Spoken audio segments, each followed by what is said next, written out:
ماں کی دعا کی طاقت۔ ماں کو خوش رکھو کیونکہ ماں وہ ہستی ہے جو دن میں 4 بار اللہ کے سب سے قریب ہو جاتی ہے۔ نمبر 1، نمازی ماں کا سجدہ۔ جب ماں سجدے میں ماتھا رکھ کر اپنے رب سے ہم کلام ہوتی ہے، اسی لمحے ماں اور اللہ کے درمیان کوئی پردہ باقی نہیں رہتا۔ نمبر 2، اولاد کے لیے اٹھے ہوئے ہاتھ۔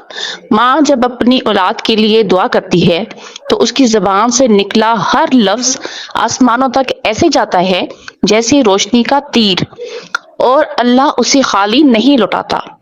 نمبر 3، ماں کا خاموش صبر۔ جب ماں تکلیف سہ کر بھی مسکرا دیتی ہے تو اس کا یہی صبر اللہ کے ہاں پہاڑوں سے زیادہ وزنی ہو جاتا ہے۔ نمبر 4، ماں کا شکر ادا کرنا۔ اور جب ماں دل سے الحمدللہ کہتی ہے تو وہ شکر ادا کرنا اللہ کے قریب ترین لمحہ بن جاتا ہے۔ اسی لیے ماں کو راضی رکھو، ماں کی خوشی اللہ کی خوشی ہے۔